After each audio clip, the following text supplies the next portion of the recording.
Bonjour à tous. Alors tout d'abord, je sais que ça fait quand même pas mal de temps que j'ai pas posté de vidéo, mais j'avais deux très bonnes raisons. Alors la première, c'est que j'étais tout simplement en train de jouer un tournoi, et c'était un tournoi à double ronde. C'était un tournoi fermé, entièrement féminin, et c'était un tournoi à norme de grand maître féminin. Alors évidemment, moi, vous savez que j'ai déjà le titre de grand maître féminin. Donc je jouais en qualité d'invité. Et on était quatre, donc à déjà avoir le titre de au moins grand maître féminin. Et donc il y avait les six autres joueuses qui justement voulaient prétendre à une norme de grand maître féminin. Donc c'était un tournoi sur Londres, sur 5 jours seulement, donc avec du coup 4 doubles rondes et la toute dernière ronde le matin. C'était c'était horrible, enfin c'était vraiment dur. En fait, c'était vraiment dur parce que, eh bien, déjà la première ronde, elle commençait à 10 heures du matin et ensuite la deuxième ronde de la journée, elle commençait à 3 heures du matin. 3 heures du matin, ouais, bah voilà, vous voyez. C'était le ressenti, 3 heures du matin, voilà. Non, 3 heures de l'après-midi.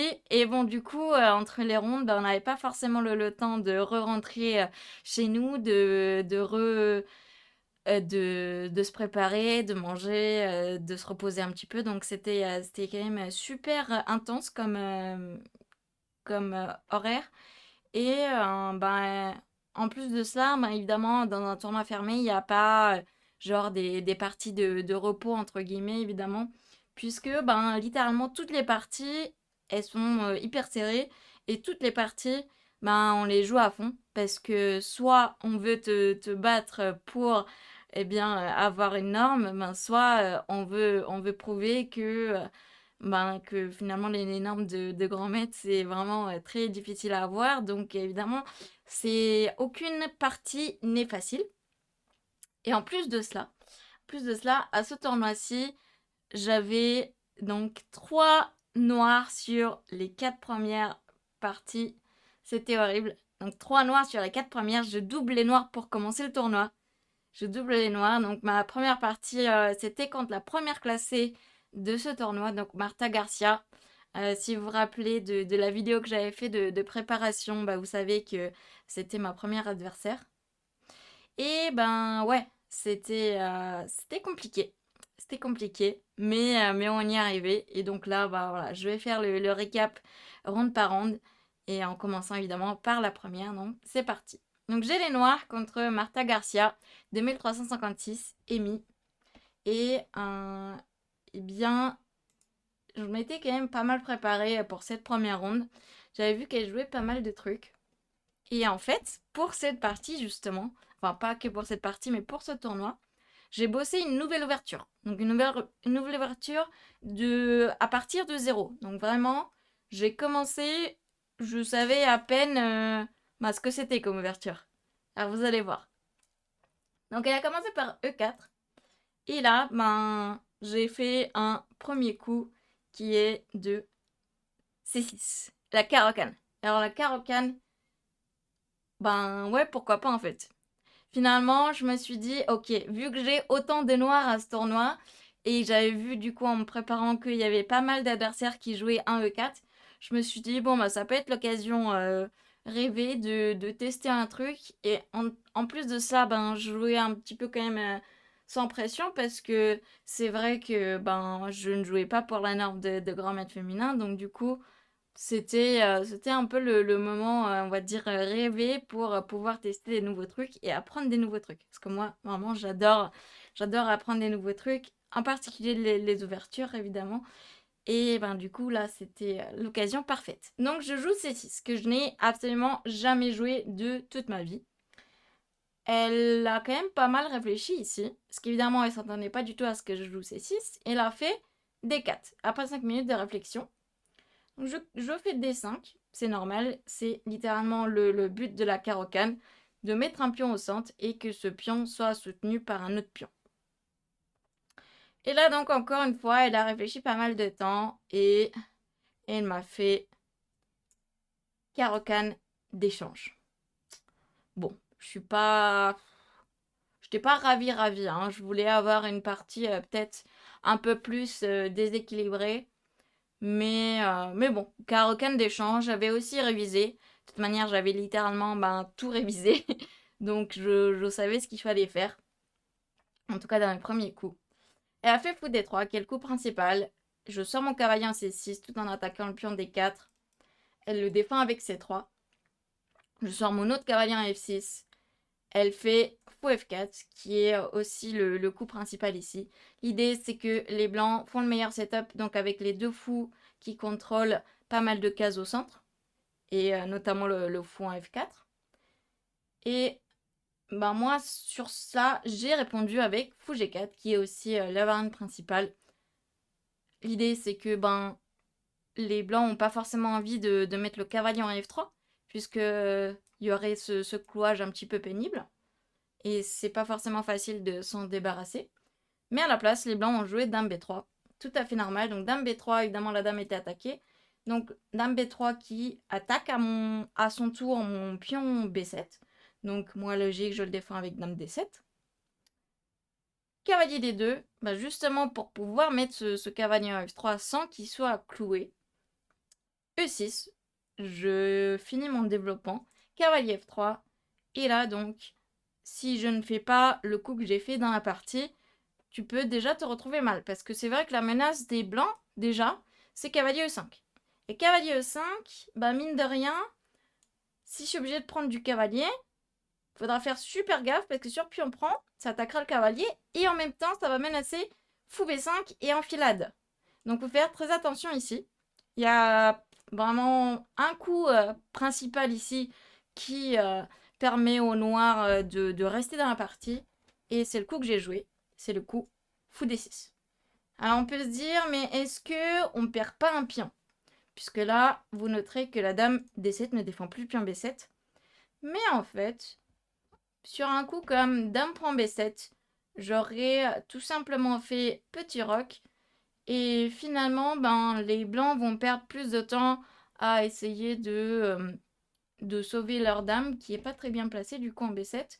Si par exemple les blancs ne veulent pas reperdre ce pion B2, parce que évidemment je compte faire tour B8 et probablement reprendre en B2. Donc si les blancs ne veulent pas perdre ce pion en B2 et qu'ils font d'abord, disons, par exemple, un coup comme dame B3 peut-être, et bien là déjà, les noirs, ils peuvent se retrouver beaucoup mieux avec le coup E5. E5 contre-attaque au centre, profite du fait que le roi n'est pas encore à l'abri et ouvre la position entièrement. Donc ça, c'est quand même un très bon coup de contre-attaque à garder à l'esprit. C'est pour ça que d'un point B7, c'est a priori...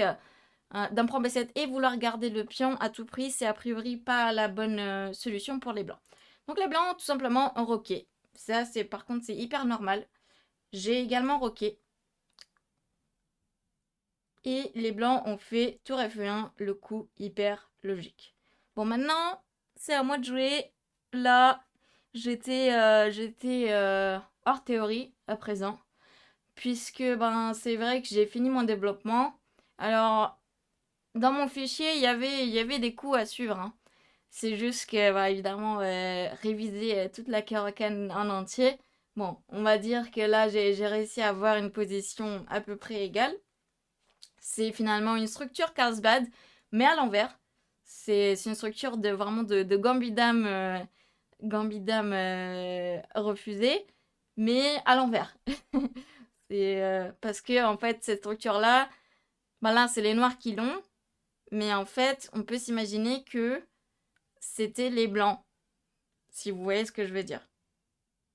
Bref, c'est une structure Carlsbad, et donc j'avais quand même pas mal de notions dans ces structures, vu que je joue ça avec les blancs, justement.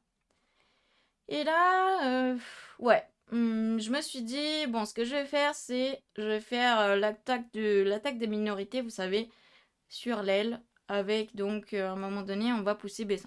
Donc, c'est ce que j'ai commencé par faire, à savoir tour à B8. Et là, sur cavalier E5, j'ai pas mal réfléchi, et j'ai fait le coup B5. le coup B5 qui visiblement n'est pas terrible. Alors, j'avais évidemment calculé fou prend B5. Sur fou prend B5, je comptais faire A6. Mais en fait, j'ai pas du tout... Bon, en fait, ni mon adversaire ni moi n'avons évalué favorablement cette position. Et visiblement, si les blancs... pas du cavalier, mais du pion A, pardon. Si les blancs arrivent à reprendre en B3, donc avec le pion A, et vont viser le pion A6, surtout qui est très très faible, ben les blancs vont se retrouver avec 2 pions, tour et pièce contre la dame. Et visiblement, c'est favorable aux blancs. Bon, ok. C'était pas du tout facile à envisager, ça. Et donc, du coup, bon, le but de B5, c'est tout de même de pousser B4 à un moment donné. Et en fait, je trouve qu'elle a super bien réagi dans la partie. Elle a fait cavalier prend C6. Après une grosse réflexion, cavalier prend C6. Évidemment, dame prend C6 obligé. Et là, elle a fait dame B4. Alors, dame B4, c'est un coup qui, mine de rien, est quand même assez embêtant. Parce que dame B4, bah déjà, première chose qu'on voit, c'est que je ne peux plus jouer B4, évidemment. Ensuite, dame B4, c'est quand même assez embêtant parce que eh bien, le cavalier va bondir en B3 et potentiellement il va aller soit en A5, soit en C5. Et finalement, mes cases noires sont un petit peu faibles. Donc, ce coup B5, peut-être que je n'étais pas obligée de le jouer tout de suite. Peut-être que j'aurais dû d'abord faire un coup comme tour FC8 pour justement défendre ce cavalier, essayer potentiellement même de prendre de la tour en C6. Et c'est vrai que dans la partie, du coup, après dame B4, en fait, là, j'ai réfléchi pas mal de temps et je me suis dit, ok, bon, ça doit toujours tenir pour les noirs, mais je trouve que c'est pas évident. Bon, je fais tour F8 cette fois-ci. Elle a fait tour EB1. Alors, tour EB1, ça paraît un petit peu mystérieux, mais en vrai, l'idée de tour EB1, je trouve qu'elle est quand même pas mal du tout. C'est de pousser à 4. Alors là, ici, vous allez me dire, mais d'accord, pourquoi ils peuvent pas pousser à 4 tout de suite? En fait, si les blancs font à 4 tout de suite, ça serait pas bon pour le coup parce que je prends un 4. Et là, on n'a pas le temps de reprendre ici puisque tour prend B2 attaque le cavalier. Et on peut pas reprendre le pion A7 tout de suite. Et là, ça c'est sûr que c'est avantage noir. Mais en fait, donc tour B1, du coup, ça menace à 4. Ça menace à 4 et A4, c'est quand même un coup qui m'embêtait vachement parce que j'avais l'impression que j'allais pas réussir à défendre proprement A7 ou en tout cas que j'allais être passive. Et c'est pour ça d'ailleurs que ici, alors j'ai fait un coup qui peut paraître un peu surprenant, mais j'ai trouvé une idée dont je vous avoue j'étais hyper fière pendant la partie. Bon, c'était juste pour la beauté du coup. Parce qu'en fait, c'était pas terrible. Mais bon, bref, dans la partie, évidemment, j'ai pas le moteur avec moi. Hein. Et je fais le coup dame à 8. Alors, moi, ce que je veux faire ici, c'est évidemment de pousser à 5. Le problème, c'est que je ne peux pas pousser à 5. Bien sûr, parce que c'est pas défendu. Mais peut-être... Alors, je me suis aussi dit que si je faisais un coup comme dame B6, justement, pour menacer de pousser à 5, là, il y aurait cavalier B3. Et finalement, je voyais pas vraiment comment avancer.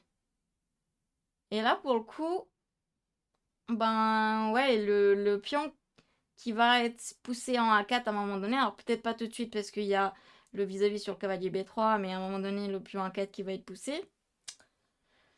Je voyais pas vraiment comment me sortir de ça. Et en fait, ici, finalement, à la place de dame à 8, il fallait faire un coup comme fou H5. Fou H5, en fait, l'idée, c'est tout simplement d'échanger ces fous de case blanche. Parce que c'est vrai que le fou d 3 il est quand même vachement embêtant. C'est le bon fou des blancs. Donc, l'échanger en G6. Et en fait, sur A4, là, on peut visiblement, on peut laisser ce pion B5, ce que j'avais pas du tout envisagé, et faire un coup comme Dame C7. Alors, c'est quoi l'idée? On va me dire, mais tu donnes un pion. Et en fait, l'idée, c'est vraiment un coup d'ordi, hein. L'idée, c'est de faire Dame F4. On attaque le cavalier. Et par exemple, je sais pas moi, sur un coup comme cavalier F1. Et maintenant, il y a cavalier G4. Et en fait, mine de rien, il n'y a personne pour défendre le roi, vu que la dame est de l'autre côté. Et ça peut être visiblement dangereux. F3, cavalier E3. Ça peut être visiblement dangereux. Parce qu'évidemment, on peut pas prendre en E3, sinon il y a échec et je vais prendre le fou. Et là, avec les noirs, on menace quand même de prendre en G2. Hein. Donc, ça peut carrément mal tourner pour les blancs.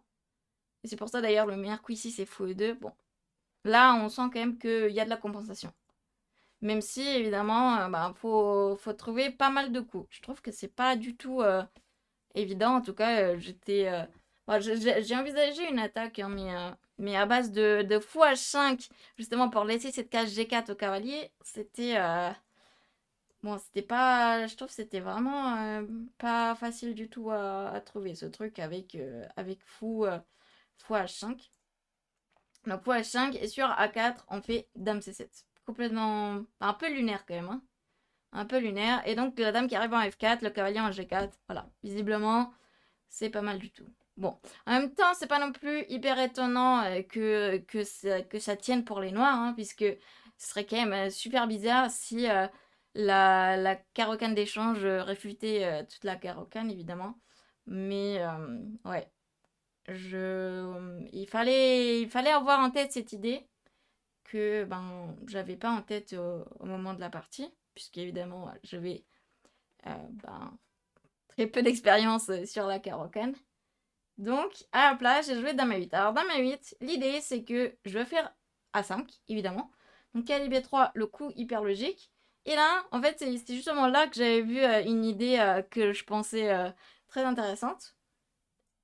J'ai fait tour C4. Alors l'idée, tout simplement, c'est que je vais chasser cette dame et que sur fou point C4, je vais reprendre du pion. Alors regardez, je vais mettre des pièces sur l'échiquier. Et là, en fait, je vais prendre les 2 pièces pour la tour. Puisque la dame est attaquée, le cavalier est attaqué. Évidemment, on ne peut pas s'occuper des 2 pièces en même temps. Bon, elle n'a pas pris en C4, évidemment. Elle a joué dame D6. Donc là, je fais tour C6, le retour. Elle fait dame B4, le retour. Et là, encore une fois, j'ai la possibilité de faire fou H5. Vraiment avec la même idée. Mais pourtant, je me suis dit, en fait, je vais répéter les coups. Et puis moi, ça me va, hein, je fais match nul. C'est très bien même. Donc je rejoue sur C4. Bon, sauf que là, évidemment, elle a pas voulu répéter les coups. Elle a trouvé le bon coup ici. Et elle a fait dame à 5. Et dame à 5, en fait, mine de rien, c'est super embêtant. Parce que dame à 5, ça garde un œil sur le pion B5. Ce qui fait que je peux pas, par exemple, retourner un C6 parce qu'il y a tout simplement fou prendre B5. Donc, quand même vachement embêtant. Je suis obligée de jouer fou F5. Mais en fait, ici, j'ai changé les fous de la mauvaise façon. Puisque finalement, regardez ma structure maintenant, c'est pas terrible. C'est quand même... c'est la structure en dents de scie, hein, vraiment, c'est littéralement ça, la structure en dents de scie. C'est-à-dire que tous les pions, ils sont un peu écarquelés comme ça et c'est pas joli du tout. Le pion des 5 qui va devenir très faible. La dame en A8, elle fait vraiment pas la fière. Bon, la tour en C4 a l'air vachement bien, mais en fait, elle est pas si bien que ça. Puisqu'on va voir que justement, elle a fait K et C5. Et en fait, j'avais prévu ça. Mais ce que j'ai raté, c'est que ici, malheureusement, donc j'avais prévu de faire B4. Et je me suis dit, ok, bon, ça va, c'est super bien. Mais en fait, ce que j'ai raté en voyant à l'avance, donc ce que j'ai raté depuis que j'ai joué tour C4, c'est que, ici, donc tour C4, ouais, dame à 5, c'est que ici, le problème sur KSC5, B4, c'est qu'il y a malheureusement cavalier à 6. Cavalier à 6, en fait, c'est juste super chiant. Et là, du coup, sur cavalier C5, d'un coup, je me suis dit, oh non, mais merde, ce que je voulais faire, ça marche pas du tout en fait. Et ben, du coup, je suis juste mal. Je suis juste mal. Et ouais, ça s'est carrément retourné contre moi, ce tour C4. Je voulais vraiment le faire pour la beauté du coup et tout, mais en fait, bon, ne jamais jouer des coups parce qu'ils ont l'air jolis. Voilà, c'est ça la morale de l'histoire. Bref, du coup, je me retrouve très très mal parce qu'en fait, finalement, les blancs ici, ils menacent B3. Et ma tour a beau être bien placée en C4, bah finalement, je peux pas la sortir.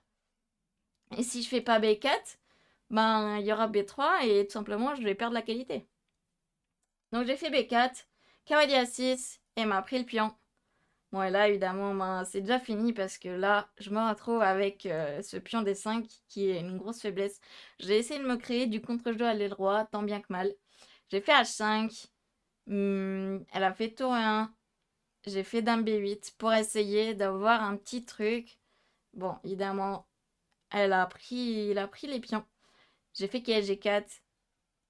Elle a pris un B6. J'ai fait d'un point H2 qui est à première vue a l'air un petit peu effrayant, mais finalement en fait il n'y a absolument rien.